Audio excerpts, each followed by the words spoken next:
नमस्कार साथियों, आप सभी का एक बार फिर स्वागत है आपके अपने खास देव साधना चैनल पर। और आज हम जिसके बारे में आपको बताने जा रहे हैं वो महाभारत की कथा में से एक कथा है, जिसमें श्री कृष्ण जी ने और छेदीलाल यानी कि शिशुपाल के बारे में, कथा के बारे में उसमें कुछ मैंने बता रखा है। यूं तो श्री कृष्ण जी करोड़ों असंख्य गलतियों को माफ कर देते हैं, परंतु फिर भी जब श्री कृष्ण जी ने एक इंसान को जब उसने अति कर दी ना, तो फिर श्री कृष्ण नहीं छोड़ते।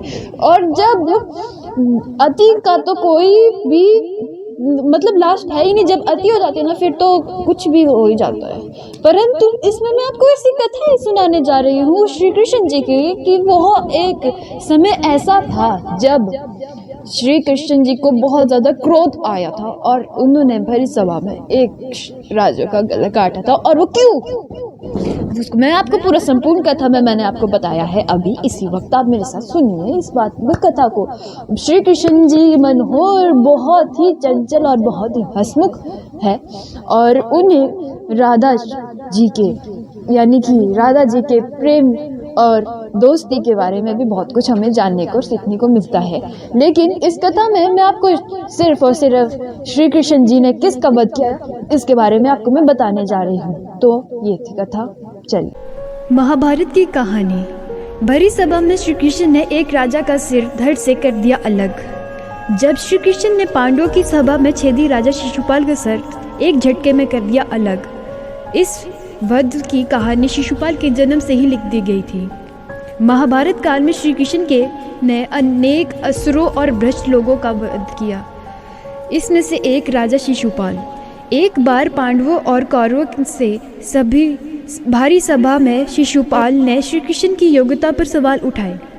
शिशुपाल ने कृष्ण को बेइज्जती बातें कहकर उनका भरसकार अपमान किया। श्री कृष्ण ने भारी सभा में सुदर्शन चक्र से एक झटके में राजा शिशुपाल का सर धड़ से अलग कर दिया। परोपकारी मान्यता के अनुसार मुताबिक शिशुपाल श्री कृष्ण के बुआ के बेटा था। उसने छेदी के राजा दशमघोष के यहाँ जन्म लिया था। जन्म के समय शिशुपाल का शरीर विचित्र था। उसके 3 आंखें और 4 हाथ थे। यह देखकर शिशुपाल के परिवार वाले अचंभे में पड़ गए। तभी एक आकाशवाणी हुई कि सही समय आने पर शिशुपाल की अतिरिक्त आंख और हाथ गायब हो जाएंगे, मगर जिस व्यक्ति के जरिए ये चमत्कार होगा वो ही शिशुपाल की मृत्यु का कारण बनेगा। श्री कृष्ण ने शिशुपाल को गोद में उठाया। हुआ चमत्कार। कहते हैं कि एक बार श्री कृष्ण अपने बुआ के यहाँ गए। वहाँ शिशुपाल को देखकर उनके मन में बहुत प्यार उमड़ पड़ा। उन्हें जैसे ही दुलार करने के लिए शिशुपाल को अपनी गोद में उठाया, उनके अतिरिक्त आंख और हाथ गायब हो गए। ये चमत्कार देखकर शिशुपाल के परिवार वाले खुश हो गए, लेकिन अगले ही पल मायूसी हो गई, क्योंकि आकाशवाणी के मुताबिक जो व्यक्ति के जरिए शिशुपाल के अतिरिक्त आंख हाथ गायब होंगे वही उसका काल बनेगा। जब श्री कृष्ण को ये बात पता चली तो उन्होंने अपनी बुआ को आश्वासन दिया कि उन्होंने कहा कि वह शिशुपाल की 100 गलतियों को माफ़ कर देंगे। यानी कि शिशुपाल अगर 100 गलतियाँ करता है तो वे उसके अनुसार उन्हें हानि पहुंचाएंगे। आगे चलकर शिशुपाल छेदी राजा बन गया। पांडवों ने बुलाई सभा। एक बार पांडवों ने राजसूय यज्ञ का आयोजन किया। इसमें सभी श्री कृष्ण, भीष्म पितामह, गुरु द्रोणाचार्य, कौरवों के साथ सभी महान ऋषियों का और समस्त राजाओं को भी आमंत्रित किया गया था। छेदी राजा शिशुपाल भी इस सभा में मौजूद था। यज्ञ खत्म होने के बाद युधिष्ठिर को सभी महत्वों की पूजा करनी थी। तब उन्होंने मन में दुविधा पैदा हो गई कि वह सबसे पहले किसकी पूजा करेंगे। तब युधिष्ठिर ने भीम पितामह से इसका समाधान पूछा। भीष्म ने कहा कि श्री कृष्ण परम वंदनीय है, इसलिए उनकी सबसे पहले पूजा की जानी चाहिए।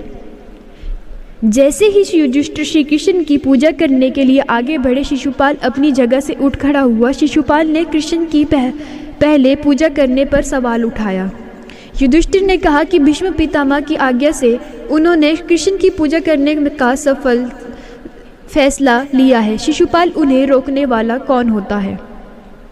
शिशुपाल का क्रोध आ गया। उन्होंने युधिष्ठिर के साथ साथ श्री कृष्ण को भी भला बुरा कहना शुरू कर दिया। जब श्री कृष्ण उठे और शिशुपाल को शांत करने के लिए कहा, उन्होंने समझाया कि वे उसकी 100 गलतियां माफ़ कर देंगे, लेकिन जैसे ही 100 गलती से एक भी गलती ज़्यादा होगी तो उनका वध कर देंगे। श्री कृष्ण ने शिशुपाल को बचपन की पूरी कहानी सुनाई कि कैसे उनकी गोद में आते ही उनके अतिरिक्त हाथ और आंख गायब हो गए थे। शिशुपाल ने श्री कृष्ण की एक न सुनी और लगातार उनका अपमान करता चला गया। भारी सभा में वह श्री कृष्ण के साथ भीष्म, द्रोणाचार्य, युधिष्ठिर को भी भद्दी बातें कहने लगा। श्री कृष्ण ने आखिरी चेतावनी दी। उन्हें कहा कि तुमने अब तुमने 100 ऐसी गलतियां कर दी है जिनकी वजह से तुम्हारा वध कर देना चाहिए, मगर तुम्हारी माता को दिए वचन के अनुसार मैंने ये सारी गलतियां माफ़ कर दी है। अगर तुमने एक और गलती की तो तुम्हारा वध हो जाएगा। शिशुपाल को श्री कृष्ण की ये बात मजाक लगी और वह फिर से श्री कृष्ण के परिवार के बारे में बुरा भला कहने लगा। अगले ही पल श्री कृष्ण ने सुदर्शन चक्र निकाला और झटके में शिशुपाल का सर धड़ से अलग कर दिया। सभा में मौजूद हर एक शख्स बस देखता ही रह गया। तो आपको इस कथा में पूरा का पूरा संपूर्ण ज्ञान तो मिला ही होगा कि कैसे पापियों का नाश ही होता है। जो बुरे कर्म करते हैं, कर्म से ही सब कुछ प्राप्ति है। अगर अच्छे कर्म करे जाएंगे तो अच्छा ही होगा, आवश्यक अच्छा ही होगा। और परंतु अगर बुरे कर्म किए जाए तो उसका अच्छा कैसे हो सकता है? हो ही नहीं सकता। कोई भगवान भी आके आपके बुरे कर्म को अच्छा नहीं कर सकते। इसलिए हमेशा अच्छे ही कर्म करने चाहिए ताकि हमें अच्छा आगे योनि मिले और अच्छा सब कुछ हमें अच्छी ज्ञान करना चाहिए, अच्छी संगत करनी चाहिए, तभी अच्छी रंगत होती है। तो आपको इस कथा से सीखने को तो मिला ही होगा कुछ ना कुछ, क्यों नहीं मिले?